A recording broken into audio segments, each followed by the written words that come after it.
ഉണ്ണിക്കണ്ണൻ്റെ പിറന്നാൾ സദ്യ കഴിക്കാൻ ഞങ്ങളെല്ലാവരും വെയിറ്റ് ചെയ്തിരിക്കുകയായിരുന്നു കേട്ടോ.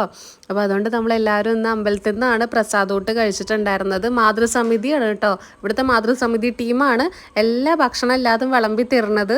നല്ല സ്വാദുണ്ടായിരുന്നു കേട്ടോ സദ്യ. പ്രത്യേകിച്ച് എടുത്തു പറയാനുള്ളത് മോരൊഴിച്ച കൂട്ടാനും അതുപോലെ തന്നെ രസം എനിക്ക് നന്നായിട്ട് ഇഷ്ടമായി. രസം എനിക്ക് നല്ലോണം ഇഷ്ടമായി കേട്ടോ.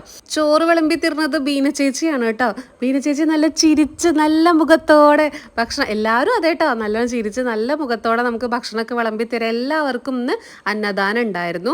അതുപോലെ തന്നെ പപ്പടമൊക്കെ കൂട്ടി പായസമൊക്കെ ഒരു പിടി അങ്ങോട്ട് പിടിച്ചു. ഇത് അമ്മയുടെ അമ്മായിയാണ്, മുത്തശ്ശിയുടെ ഏട്ടൻ്റെ ഭാര്യയാണ് കേട്ടോ. ഇവരുടെ മാതൃസമിതിയുടെ യൂണിഫോം സെറ്റും കൊണ്ടാണ് കേട്ടോ. ഇത് ഇവർ കുറേ വർഷം മുന്നിട്ട് വാങ്ങിയതാണ് തോന്നുന്നു കേട്ടോ.